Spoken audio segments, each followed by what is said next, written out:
प्रदेश सरकार के पूर्व डिप्टी सीएम सचिन पायलट आज एक दिन के दौरे पर अजमेर पहुंचे, जहां उनके समर्थकों के साथ ही कांग्रेस पदाधिकारियों ने जोरदार स्वागत किया। सर्किट हाउस पहुंचने पर उन्होंने सबसे पहले कार्यकर्ताओं से मुलाकात कर मीडिया से बातचीत की और भारतीय जनता पार्टी पर निशाना साधते हुए राजस्थान सरकार की जन कल्याणकारी योजनाओं की सराहना की और बताया कि इन योजनाओं के माध्यम से और कार्यकर्ताओं के दम पर सरकार एक बार फिर राजस्थान में रिपीट होगी। उन्होंने कहा कि राजस्थान में बेहतर काम हुआ है, जिसकी सराहना हर जगह की गई है, जिसे नकारा नहीं जा सकता। लेकिन उन्होंने यह भी स्पष्ट किया है कि आगामी विधानसभा चुनाव में सरकार रिपीट होगी, लेकिन विधायक ही अपना नेता चुनेंगे। इस मौके पर पायलट से गुटबाजी को लेकर किए गए सवाल पर उन्होंने कहा कि राजस्थान में गहलोत और पायलट गुट नहीं है, यहाँ केवल सोनिया खड़गे गुट है और उनकी ओर से ही मार्गदर्शन को मानना होगा। उन्होंने बताया कि विधानसभा चुनाव में जीत ही पार्टी कार्यकर्ताओं का लक्ष्य होना चाहिए, इसे लेकर सभी एकजुट होने की आवश्यकता है। उन्होंने कहा कि गुटबाजी से स्थानीय नेताओं को ही नुकसान उठाना पड़ रहा है, ऐसे में पार्टी को मजबूत करने के लिए काम करने की आवश्यकता है। इस मौके पर पायलट ने भारतीय जनता पार्टी पर भी जमकर निशाना साधा। उन्होंने कहा कि भारतीय जनता पार्टी चुनाव में जीत के लिए सभी हथकंडे अपना रही है, साम दाम दंड भेद वही सब में माहिर है, ऐसे में सभी को उनसे सतर्क रहने की आवश्यकता है। हाल ही में कांग्रेस की ओर से ज्योतिर्मयदा के बीजेपी में शामिल होने पर उन्होंने कहा कि चुनावी दौरे है, इस दौरान कई नेता आएंगे और जाएंगे, यह कोई बड़ी बात नहीं है। वही परिवर्तन यात्रा को लेकर उन्होंने स्पष्ट किया कि बीजेपी की इस यात्रा में किसी तरह के परिवर्तन देखने को नहीं मिल रहा। बीजेपी में आपस की लड़ाई सामने दिख रही है और पहले भी जनसंघर्ष यात्रा भारतीय जनता पार्टी की ओर से निकाली गई, उसका भी असर राजस्थान में देखने को नहीं मिला है। कांग्रेस का एकमात्र लक्ष्य है विधानसभा चुनाव के बाद लोकसभा में पार्टी बहुमत से सरकार बनाए और जनसेवा की जा सके। में आना हुआ पिछले महीने मैंने मसूदा में एक आम सभा को संबोधित किया था, लेकिन शहर में काफ़ी समय के बाद मेरे यहाँ पे आना हुआ। सभी हमारी पार्टी के कार्यकर्ताओं से, नेताओं से मुलाकात हुई, बहुत अच्छा लगा। और आप जानते हैं कि अजमेर से एक पुराना लगाव हम सभी लोगों का है और मेरा तो विशेष यहाँ के लोगों पर एक अधिकार में मानता हूँ और लोगों का मुझ पर जो असीम प्रेम और स्नेह रहा है उसको मैं कभी भूल नहीं सकता हूँ। और आप सभी जानते हैं कि बहुत जल्द विधानसभा के चुनाव भी आने वाले हैं। उस सिलसिले में कांग्रेस पार्टी ने लगातार अपनी तैयारियां जारी करी हुई हैं। हमारी मीटिंग्स हुई हैं, हाल ही में वेणुगोपाल जी भी जयपुर आए थे, अलग अलग समितियां बन गई हैं, चुनाव अभियान अब गति पकड़ रहा है और प्रियंका जी भी राजस्थान में चुनाव का एक तरह से आगाज़ कर गई हैं। वो टोंक में एक आम सभा को संबोधित करने आई थी परसों, तो बहुत अच्छी सभा हुई थी परसों की। कल मैं दौसा में था, लगातार हम लोगों से मिल रहे हैं और मैं ऐसा मानता हूं कि जो वातावरण बना है देश में पिछले 9 साल से, भाजपा की सरकार, एक पूर्ण बहुमत की सरकार राजस्थान देश में बनी हुई है। ये बड़ी विडम्बना है कि भारतीय जनता पार्टी सरकार में है दिल्ली में और अपना काम नहीं कर पा रही है। 9 साल का ये एक आंकलन लोगों का है, हर क्षेत्र में वो विफल रहे हैं। महंगाई, बेरोजगारी, किसान, नौजवान सब लोग त्रस्त हैं। हाँ, मीडिया मैनेजमेंट में, प्रचार प्रसार में, लोगों को भ्रमित करने में, ध्यान भटकाने में वो नंबर 1 पर है। राजस्थान में उल्टा है, भाजपा यहाँ विपक्ष में है और उस भूमिका को निभा नहीं पा रही है। और अब थक हार के उन्होंने यात्राएं शुरू करी। पहले तो उन्होंने करी थी जन संघर्ष यात्रा। उस संघर्ष यात्रा में संघर्ष था लेकिन जनता नहीं थी। अब परिवर्तन यात्रा कर रहे हैं। यहाँ पर सर फुटबॉल मचा हुआ है, खींचतान बहुत ज़्यादा है भाजपा के अंदर और वो इस बात से संतोष ले रहे हैं कि हर 5 साल में सरकार बदल जाती है। मैं ऐसा मानता हूँ कि इस बार इस परिपाटी को हम लोग तोड़ने जा रहे हैं। राजस्थान में जिस प्रकार से सरकार, संगठन सब मिलकर अब काम कर रहे हैं, मुझे लगता है कि यहाँ सरकार दोबारा कांग्रेस पार्टी की बनेगी। और ये बात को मैं इसलिए कह रहा हूँ क्योंकि जो फीडबैक हमें मिला है, मैं अक्सर जिलों में दौरे कर रहा हूँ और सब लोग मानते हैं कि इस बार भाजपा की विपक्ष के रूप में नाकामी, सदन के अंदर, सदन के बाहर, और अब जो परिवर्तन यात्राओं में जनता का अभाव है, वो इस बात का प्रमाण है कि जनता बीजेपी पर विश्वास नहीं करती है। आप किसान के खिलाफ 3 कानून बनाओगे, आप नोटबंदी करोगे, जीएसटी करोगे, महंगाई को आसमान पर छुआ दोगे और लगातार इस देश में जो, अब सेना को ले लो, जो नौजवान उम्मीद करते थे कि सेना में जाके अपने गौरव और अपने देश का शौर्य बढ़ाएंगे, आपने अग्निवीर लगा दिया कि आप 4 साल नौकरी करो फिर आपकी छुट्टी। तो हर क्षेत्र में उन्होंने लोगों को तरह से ठगा है। इसलिए मैं मानता हूं कि कांग्रेस का जो नेतृत्व है, राहुल जी ने जो यात्राएं करी हैं, खासकर जो भारत जोड़ो यात्रा थी, कर्नाटक में हम लोगों ने प्रचार किया, वहाँ पे डबल इंजन फेल हुआ। हिमाचल प्रदेश में हम लोगों ने अच्छा प्रचार किया, वहाँ पर डबल इंजन फेल हो गया।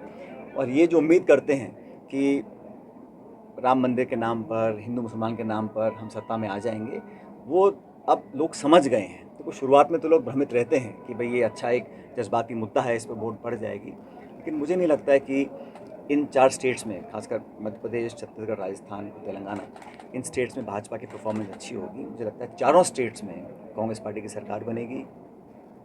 जहाँ तक पार्टी की बात है, खड़गे जी एक निर्वाचित अध्यक्ष हैं और पहली बहुत समय बाद मुझे लगता है कि एक दलित समुदाय के व्यक्ति को कांग्रेस पार्टी में निर्वाचित अध्यक्ष बनाया है। उनकी कमेटी बन गई है और मुझे भी उस कार्य समिति में काम करने का मौका मिला है। इसके लिए मैं संगठन का, खड़गे जी का, राहुल जी का सबका धन्यवाद करता हूँ। और अब नई ऊर्जा के साथ, नई टीम के साथ हम लोग ज़मीन पर आ गए हैं और लगातार प्रचार हो रहा है, सरकार भी कर रही है। लेकिन संगठन, क्योंकि पार्टी के दम पर ही सरकारें बनती हैं, इसलिए मुझे विश्वास है कि सब लोग मिलकर चुनाव लड़ रहे हैं। और अजमेर में, क्योंकि मैं अजमेर में हूँ, यहाँ पर चुनाव जीतना बहुत ज़रूरी है। शहर में बहुत लंबे समय से हम दोनों सीट जीत नहीं पा रहे हैं, लेकिन मुझे माहौल लग रहा है, जो एकता दिख रही है, सभी नेता सब मिलकर काम कर रहे हैं। तो जयपुर में, अजमेर में और अजमेर ग्रामीण में भी, क्योंकि यहाँ से मैं सांसद रहा हूँ, तो मेरी भी जिम्मेदारी बनती है कि पार्टी के लिए और योगदान दूँ। मुझे पूरा विश्वास है कि यहाँ पे सभी सीटों पे कांग्रेस पार्टी जीतेगी। अजमेर में 5 साल कांग्रेस अगर रिपीट होती है तो इस बार सीएम का चेहरा कौन होगा? देखिए, बात ये है कि पहला मुद्दा ये है कि हम इकट्ठे होकर चुनाव लड़ें, ठीक है, वो सब इस बात पे कमिटेड हैं। हम चुनाव चारों स्टेट्स में जीतें, ये हमारी प्रायोरिटी है। चुनाव जीतने के बाद इस बात को केसी वेणुगोपाल जी, हमारे संगठन महासचिव जी बोल चुके हैं, चुनाव हम जीतें, उसके बाद हमेशा ये होता है कि विधायक दल जो होता है या पार्टी आलाकमान होता है, वो तय करते हैं कि कौन किस पद पोस्ट पर रहेगा। वो निर्णय हमेशा चुनाव के बाद होते हैं और ये परिपाटी आज की चुनाव की नहीं है, पूरे देश में है और पहले से होती है। आप विधानसभा चुनाव लड़ेंगे? इसलिए जरूर है। क्या आप विधानसभा चुनाव लड़ेंगे? भाई, मैं विधायक हूँ टोंक से और मेरा मन यही है कि वहाँ से चुनाव लड़के जो हमने जीत हासिल की थी पार्टी के लिए, उसको दोबारा रिपीट करा जाए। सर, सीएम फेस को लेकर आप पहले भी बयान दे चुके हैं कि बदलना चाहिए, तो मैंने ये ऐसा है, कांग्रेस पार्टी ने हमेशा से ही इस लाइन को अडॉप्ट किया है कि हम चुनाव जनता के बीच जाते हैं, मुद्दों को लेकर, पार्टी के इश्यूज़ को लेकर। चुनाव जीतने के बाद जब विधायक जीत कर आते हैं, जब हमारा बहुमत आता है, उसके बाद विधायक और पार्टी निर्णय करती है कौन उस विधायक दल का नेता बनेगा, उसके बाद सारी कार्रवाई। सर, पायलट सर, अभी भी आज भी ये देखने को मिलता है अशोक गहलोत का आदमी, पायलट का आदमी, ऐसे ही कई दावेदार हैं। भाई, मैं तो पहले से कह चुका हूँ, सुनो मेरी बात, मैं समझ गया आपके सवाल को। मैं पहले कह चुका हूँ, मैं दोबारा रिपीट करता हूँ, कांग्रेस पार्टी में कोई अशोक गहलोत गुट, कोई सचिन पायलट गुट नहीं है। ये सब खड़गे गुट, राहुल गुट, सोनिया गांधी गुट है, हम सब लोग। अभी जब दावेदारों की जब सूची तय हो रही है सर, इसमें कई प्रत्याशी ऐसे होंगे जो आपके भी खास होंगे और कई प्रत्याशी ऐसे होंगे जो मुख्यमंत्री या कांग्रेस के आलाकमान के साथ होंगे। ऐसे में असमंजस की स्थिति नहीं होगी दोनों ही जगह पर? मैं स्पष्ट कर देता हूँ कि जो भी उम्मीदवार हैं, जो भी कहीं के भी हैं, वो सब मेरे ही गुट के हैं, मैं मानता हूँ। इसमें कोई किसी का अलग गुट किसी का नहीं है, सब कांग्रेस पार्टी के हाथ के निशान के साथ हैं। ये हो सकता है कि किसी की लाइक और किसी को ज़्यादा कम पसंद करते हो, ये स्वाभाविक है, भाई हम इंसान हैं, किसी को ज़्यादा पसंद कम पसंद, लेकिन हम सब संगठन, विचारधारा, पार्टी से बने हुए लोग हैं और जो भी चुनाव लड़ेगा उसको चुनाव कांग्रेस पार्टी लड़ाएगी। खड़गे जी, राहुल जी, सोनिया गांधी जी लड़ाएंगे, हाथ का चुनाव लड़ाएगा, हाथ का चुनाव चिन्ह। और ये सबको बात जानते हैं और सब बात को एक्सेप्ट लेकिन अंदर ही अंदर सब यही कहते हैं, कोई अंदर बाहर की बात नहीं है, बिल्कुल स्पष्ट है, तो उसकी बैंड बजा सब मिलकर लड़ेंगे। ऐसा कुछ आप क्यों लोगों को भड़का रहे हो यार? सब मिलकर चुनाव लड़ेंगे, किसी का उन्हें कोई संदेह नहीं है। जो 4.5 साल निकल गए हैं, अब चुनाव का समय आ गया, अब जिम्मेदारी के साथ, गंभीरता के साथ, क्योंकि भाजपा सब काम करने वाली है। भारतीय जनता पार्टी के लोग, मैं जानता हूं, चुनाव जीतने के लिए कुछ भी कर सकते हैं, इसलिए भ्रमित करना, लोगों को भटका देना, जज्बातों को भड़का देना, आपस में आक्रोश पैदा कर देना, तनाव पैदा कर देना, ऐसे मुद्दे कैसे कैसे उठ जाते हैं। कभी कहा नाम बदल रहे हैं, इंडिया है, भारत है, अरे भाई दोनों ही नाम संविधान में लिखे हुए हैं। तो ये बेवजह की जो चर्चाएँ होती हैं, ये लोगों का ध्यान भटकाने के लिए होती हैं। इसलिए आम नागरिकों के लिए इस देश के प्रति कांग्रेस पार्टी की कुछ जिम्मेदारियाँ हैं। इस देश में आज संवैधानिक संस्थाओं को गंभीर चुनौती मिल रही है, उनको बचाए रखने के लिए, जमहूरियत को मजबूत करने के लिए ये कांग्रेस सबसे बड़ा विपक्षी दल है। तो इंडिया अलायंस में हम लोग उसको लीड करते हैं, लेकिन हम सबको साथ लेकर चलें, बहुत बड़ी बात है। कितने अरसे के बाद इतने दल इकट्ठे आए हैं, अपने अपने इंटरेस्ट को पीछे रखकर देश को बचाने के लिए एक इंडिया अलायंस हमने फॉर्म किया है। तो जब बाकी लोग कर रहे हैं तो कांग्रेस जन का तो और ज़्यादा दायित्व बन जाता है कि एकजुटता दिखाएं और आपस में मिलकर साथ चलें। हम सब चुनाव लड़कर भाजपा को हराएंगे, तभी तो मैं समझता हूँ कि हमारा जो इंडिया अलायंस है, हमारी कांग्रेस पार्टी का जो उद्देश्य है उसको हम पूरा कर पाएंगे। वर्तमान में जो चल रही है, ऐसी परिस्थिति में आप कांग्रेस को कैसे जिता पाएंगे? देखिए, जब चुनाव होता है तो एक व्यक्ति चुनाव नहीं लड़ता है, पूरी पार्टी चुनाव लड़ती है। भारतीय जनता पार्टी के अंदर जो आज चल रहा है वो आपसे छिपा नहीं है, और वहाँ पर जो खींचतान मच रही है उनका अंदरूनी मामला है। मैं उसमें कुछ टिप्पणी नहीं करना चाहता हूँ, कि मैं जानता हूँ जब हम चयन करेंगे प्रत्याशियों का, जो सर्वे हमारी पार्टी करवा रही है, जीता उम्मीदवार को पार्टी टिकट देने जा रही है। ये बात सभी कह चुके हैं और दिल्ली से जयपुर सब बात को जानते हैं। हमारी एक स्क्रीनिंग कमेटी भी है, गौरव गोगी उसके अध्यक्ष हैं, सबसे मिल रहे हैं, ब्लॉक, जिला, तहसील तक नुमाइंदों से, पार्टी के पदाधिकारियों से मिल रहे हैं, और अंत में हम लोग उस व्यक्ति को टिकट देंगे। और पैमाना हमारा सिर्फ जीतने वाला है, कौन सीट जीत सकता है, क्योंकि चुनौती बड़ी गंभीर है। देश में लोकसभा के चुनाव अगले साल हैं। अगर इन चारों स्टेट्स में कांग्रेस पार्टी जीतती है तो मैं पूरे कॉन्फिडेंस से बोल सकता हूं कि 2024 के अंदर भी सरकार कांग्रेस लेड यूपी, हमारी जो इंडिया अलायंस है, वो हम लोग सरकार बनाएंगे। इसलिए राजस्थान का चुनाव जीतना बहुत ज़रूरी है। इसलिए पूरी ताकत के साथ प्रत्येक कार्यकर्ता सब बातें भूलकर चुनाव जीतने में लगा हुआ है। देखो, चुनाव का समय है, कुछ लोग जाएंगे, कुछ लोग आएंगे, ये चलता रहता है। और मैं समझता हूँ हर व्यक्ति को छूट होती है, वो किसी दल, किसी पार्टी में जाके काम कर सकता है, लेकिन उसका निर्णय सही था गलत था, उसका जजमेंट जो है, उसका परिणाम जनता ही देगी, उसका हमें इंतजार करना चाहिए। पहली सूची कब तक आएगी सर? पहली सूची कब तक आ जाएगी?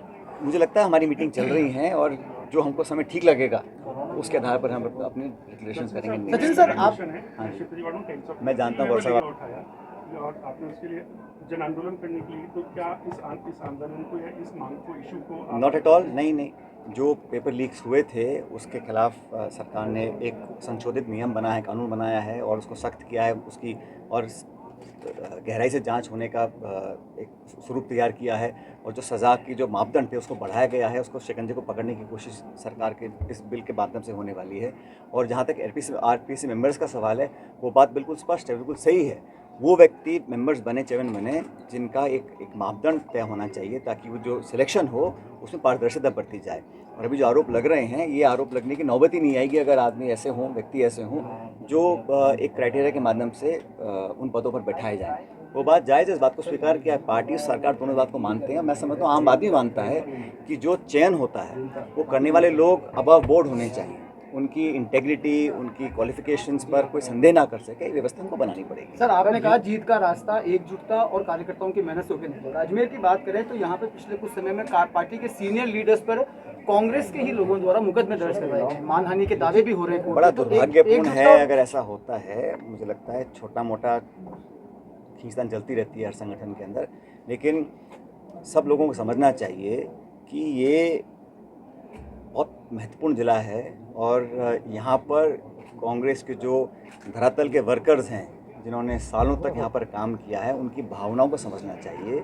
और सबको साथ लेकर चलने का काम करना चाहिए। और इसी भावना को लेकर हम सब आज तक यहाँ पे काम करते आए हैं। जब मैं यहाँ से सांसद था, हमारी कोशिश थी, और अजमेर में थोड़ा बहुत यहाँ मामला थोड़ा मिर्च मसाले वाला रहता है, लेकिन कोई बहुत ज़्यादा चिंता की बात नहीं है। सब लोग समझ रहे हैं चुनाव आ रहे हैं और सब आपस में बैठ के काम करेंगे। और समानांतर कांग्रेस चलाने का आरोप है।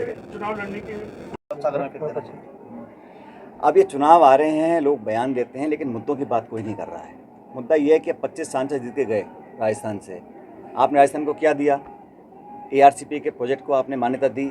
मोदी जी खुद कह गए थे कि इसको हम बनाएंगे नेशनल प्रोजेक्ट, अजमेर में बोल के गए थे। क्या रहा? DPR बन गई, हम लोगों ने पैसा सैंक्शन कर दिया, आप करना नहीं चाह रहे हैं। और एक मंत्री ने तो बोला कि जब सरकार बनेगी तभी करेंगे। मतलब ये जो तरीका है ना काम करने का, ये मनमोहन सिंह प्रधानमंत्री थे, उन्होंने कभी पक्षपात नहीं किया। सरकार किसी पार्टी की स्टेट में हो, लेकिन फेडरल स्ट्रक्चर में इलेक्टेड गवर्नमेंट है, उसको आपको उसका जो शेयर है, रेवेन्यू शेयर, वो देना पड़ेगा। उसका जो डिमांड्स है देनी पड़ेंगी, उसको सहयोग करना पड़ेगा। पहले शेयर 90-10 का होता था, सेंट्रल स्पॉन्सर स्कीम का, स्टेट स्पॉन्सर स्कीम का, उसको हाफ कर दिया।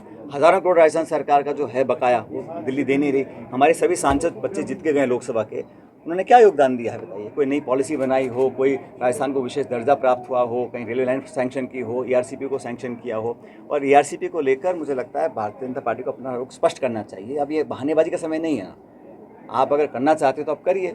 और हमने तो कहा कि हम जितना मांगो से ज़्यादा सहयोग करने को तैयार हैं, लेकिन उनकी नीयत में लगता है ये है कि बस चुनाव निकल जाएं, उसके बाद हम निर्णय करें हाँ या ना का। मुख्यमंत्री के कामकाज को किस तरह से लेते हैं, और मैं कह रहा हूं ना, अगर कामकाज अच्छा है तो अगली बार संभव भी होगा कि ये दो आपके अलग अलग सवाल हैं। हमारे यहाँ सरकार हमेशा एक कलेक्टिव गवर्नमेंट होती है, और इस सरकार हमारी जो काम कर रही है, हमारी पार्टी ने जो चुनाव लड़ा था, मैनिफेस्टो के आधार पर चुनाव जीते थे, जनता ने वोट दिया हमारे घोषणा पत्र को पढ़कर।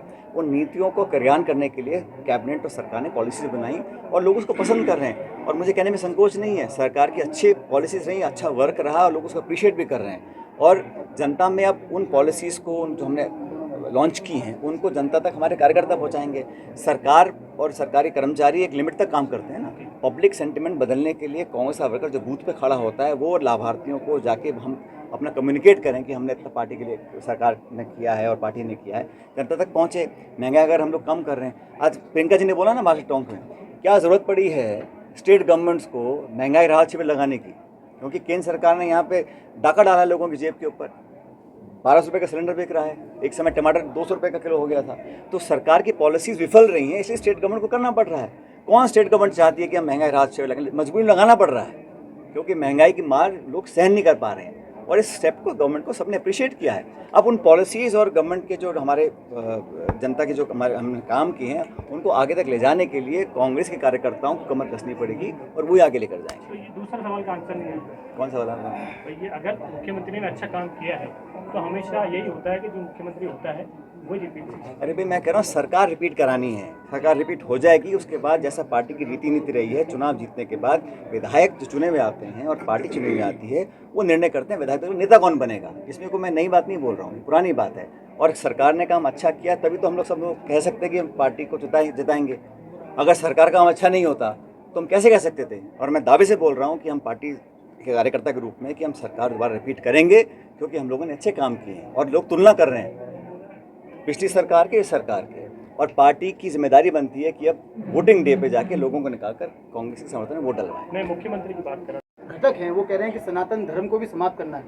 ये ऐसा है, मैं किसमें क्या का कमेंट करना नहीं चाहता हूँ, लेकिन हम में से किसी भी व्यक्ति को ऐसी कोई बात नहीं बोलनी चाहिए जो किसी और दूसरे व्यक्ति के जज्बात या सेंटिमेंट्स को हर्ट करे। हमारी कुछ भी सोच हो वो हम तक रखें, लेकिन किसी को भी अधिकार नहीं है कि किसी और के फीलिंग्स या सेंटिमेंट्स को हम लोग हर्ट करें। ये हमारे यहाँ एक फ्रीडम ऑफ स्पीच है, अपनी आप बात को व्यक्त कर सकते हैं, लेकिन एक ध्यान रखना चाहिए कि किसी और के जज्बातों को हम ठेस ना पहुँचाएं। अजमेर आने का आज कोई विशेष मैं बहुत दिनों से पत्रकार वार्ता नहीं करी थी, मैंने कहा सर, आपके जो समर्थक हैं उनको कोई मैसेज आपकी तरफ से देना चाहेंगे? क्योंकि मेरा कोई सब कांग्रेस पार्टी के समर्थक हैं और मैं कांग्रेस पार्टी का कार्यकर्ता हूं। हम सब मिलकर एक परिवार के रूप में बैठे हैं, काम करेंगे। और मैं दावे से दोबारा कह रहा हूं आपको, ताकि आप लोग कंफ्यूज ना हो, कि राजस्थान के अंदर कांग्रेस की सरकार दोबारा बनानी है, सबको साथ लेकर चलना है।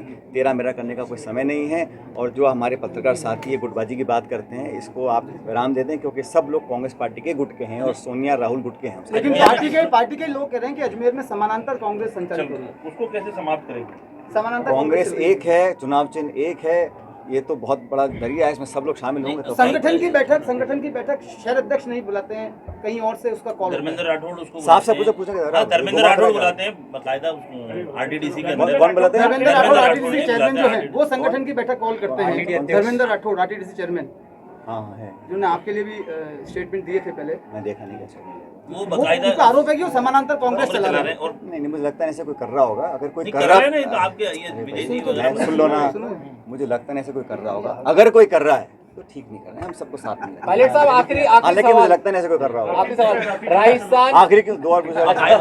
कानून व्यवस्था पर क्या कहेंगे? क्राइम होता है, पुलिस पकड़ती है, मैंने कल स्टेटमेंट दिया था, इसलिए आपने और बताओ भाई, कुछ मजेदार बात है।